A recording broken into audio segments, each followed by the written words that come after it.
हम सबके माइंड में एक डाउट बहुत अच्छे से चल रहा है कि तैयारी कैसे करें, क्योंकि हमारे सब्जेक्ट के अंदर पेपर 1 भी है और पेपर 2 भी है। कंफ्यूजन बहुत ज्यादा रहती है, पहले पेपर 1 को उठाएं या फिर पहले पेपर 2 को उठाएं। अगर कोई पेपर 1 को पहले उठाता है फिर दोबारा उनके माइंड में कंफ्यूजन आती है, भाई 10 यूनिट है, कौन सा यूनिट पहले करें, आती है नहीं आती है। पेपर 2 को उठाते हैं तो वहाँ 10 यूनिट है, जब सब्जेक्ट में कन्वर्ट करते हैं तो 14-15 सब्जेक्ट बन जाते हैं। फिर टेंशन ये रहती है भैया कौन से सब्जेक्ट को पहले करें और कौन से सब्जेक्ट को बाद में करें। तो पहले तो हमें टेंशन बिल्कुल भी नहीं लेनी है, सिलेबस दोनों का निकाल के रखो अपने पास में, ठीक है। एक सिलेबस पेपर 1 का हमारे पास निकला हुआ होना चाहिए, एक सिलेबस पेपर 2 का हमारे पास निकला हुआ होना चाहिए। उसके अंदर सबसे पहले यूनिट जो है हमारे, हर यूनिट को ध्यान से देखो, पेपर 1 के भी और पेपर 2 के भी। देखने के बाद सबसे पहले हाथ में लोगे पेपर 1 को, किसको लोगे? क्योंकि जो पेपर 1 का सिलेबस है वो बहुत ज्यादा लिमिटेड है। तो हमारा जब सिलेबस होता है ना, तो जितना ज्यादा से ज्यादा सिलेबस हमारा जल्दी कवर होता है तो माइंड से एक टेंशन खत्म हो जाती है, लगता है इतना सिलेबस मेरा हो गया। तो पेपर 1 का सिलेबस बहुत ज्यादा कम है और स्कोरिंग भी बहुत ज्यादा है या नहीं है? अगर उसकी प्रिपरेशन हो गई तो 100 नंबर पक्के हैं। हम कह सकते हैं ना हमने इतना पोर्शन तैयार करके रख दिया। अब पेपर 1 के अंदर भी कुछ सब्जेक्ट हम सबके अपने अपने बहुत अच्छे होंगे। किसी बच्चे का रिसर्च बहुत अच्छा होगा, किसी बच्चे का मैथ्स बहुत अच्छा होगा, किसी बच्चे का रीजनिंग बहुत अच्छा होगा, तो किसी का आईसीटी अच्छा होगा। हर सब्जेक्ट वाले का, चाहे उस कोई भी सब्जेक्ट उसका पेपर 1 का हो, पेपर 1 का एक पोर्शन अच्छा सभी का होता ही होता है, क्योंकि कोई ना कोई पोर्शन उसके सब्जेक्ट से रिलेट हो रहा होता है। सबसे पहले उस पोर्शन को उठाना या उस यूनिट को पिक करना जो यूनिट हमारा सबसे ज्यादा स्ट्रॉन्ग है।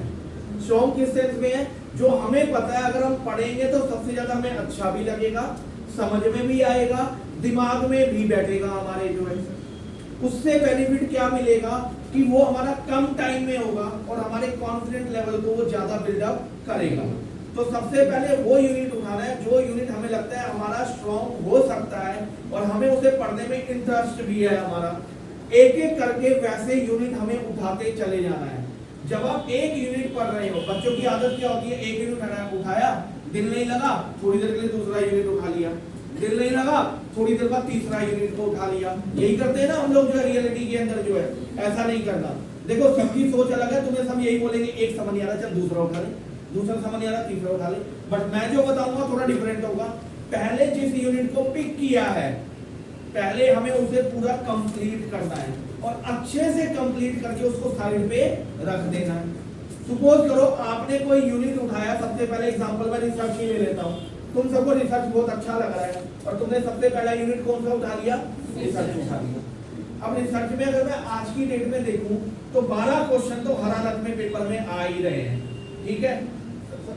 मैंडेटरी करते हैं सर, हर यूनिट से 5 क्वेश्चन रहेंगे। देखो एक बात याद रखना, ये मैंडेटरी आज से नहीं हुआ 2019 से हुआ है। तो जब तक मैंडेटरी के साथ पेपर आ नहीं जाएगा तब तक हम ये नहीं मान सकते कि वो मैंडेटरी हो गया है, क्योंकि 2019 में जब न्यू सिलेबस दिया गया था नीचे क्लियरली नोट दिया हुआ है कि हर यूनिट से 5 क्वेश्चन आएंगे ही आएंगे, ठीक है। तो जब तक एक पेपर में ये चीज हो नहीं जाएगी तब तक हम इसे कंफर्म नहीं मान सकते, क्योंकि अभी तक आपने पेपर देखे होंगे, ये डालने के बाद भी ऐसा नहीं है कि हर यूनिट से 5 क्वेश्चन आ रहे हैं। किसी यूनिट से 8 आ रहे हैं तो किसी से 2 भी आ रहे हैं, किसी से 10 आ रहे हैं तो किसी से 3 भी आ रहे हैं, हमारे हो रहा है ना। तो एक हम एग्जांपल है ये समझने के लिए, वहां जितने भी आए वो बात की बात है। बट अभी हमने चीजें समझनी है, लॉजिकली हम अपनी प्रिपरेशन कैसे करें जो हमारा टेंशन ज्यादा ना बढ़े। बात समझ में आती है? तो जैसे मैंने एग्जांपल लिया, सपोज करो रिसर्च में से 12 क्वेश्चन आ रहे हैं तुम्हारे पेपर के अंदर, तुमने रिसर्च उठाया, वो यूनिट प्रिपेयर करते हुए दूसरा कोई यूनिट तुमने नहीं उठाया, ठीक है। अच्छे से उसको प्रिपेयर किया, उठा के तुमने उसे साइड पे रख दिया। जब रखोगे ना तो सबसे पहले फील पता क्या आएगी? 12 क्वेश्चन पक्के। 12 क्वेश्चन कितने नंबर के हैं? 24 नंबर के। तो 24 मार्क्स मेरे प्रिपेयर हो चुके हैं। वो लक है बाद में कि हमारे 10 आए या 15 आ जाए, वो बात की बात है। एक सेटिस्फेक्शन मिलेगा कि एक यूनिट हमारा कंप्लीट हो गया और इतने मेरे मार्क्स और इतने मेरे क्वेश्चंस रेडी हो गए। दूसरा एग्जांपल मैं लेता हूं, जैसे एग्जांपल लेते हैं, आपको आईसीटी बहुत अच्छा लगा, लगा कि सब्जेक्ट में ज्यादा चीजें उथल पुथल नहीं है, तो तुम लोगों को अच्छा लगा, तुमने दूसरे नंबर पे सब्जेक्ट कौन सा उठा लिया? आईसीटी। आईसीटी को अगर देखो तो पेपर में 5 क्वेश्चन उसके लगभग आ ही रहे हैं आईसीटी के जो है, और ज्यादातर अगर आपने आईसीटी में देखा हो तो क्वेश्चन ज्यादा घूमता नहीं है, सिर्फ एक बाइनरी सिस्टम वाला क्वेश्चन होता है जिसमें कैलकुलेशन होती है, वो भी अगर हमें आता है तो वो भी हमारा अच्छे से क्लियर हो सकता है नहीं हो सकता है। तो उस केस के अंदर अगर हम बात करते हैं तो जैसे ही हमारा नेक्स्ट यूनिट हमने आईसीटी को प्रिपेयर किया, 5 क्वेश्चन पक्के, कितने नंबर हो गए? 10 क्वेश्चन हो गए हम लोग के जो है, ठीक है। अब कितने नंबर हमने प्रिपेयर कर लिए? 34 नंबर। खुशी मिलेगी ना, 300 नंबर का पेपर है, 10% हम प्रिपेयर करके बैठे हैं ना। अब तीसरा यूनिट तुम लोगों को लगता है वाह यार हम लोगों को जो है कम्युनिकेशन बहुत अच्छा लग रहा है, होता है ना, बट कम्युनिकेशन के 5 से 6 क्वेश्चन पेपर में आ रहे हैं ना कहीं जो है, तो हमें अच्छा लग रहा है कम्युनिकेशन, हमने उसको उठाया, प्रिपेयर करके रख दिया।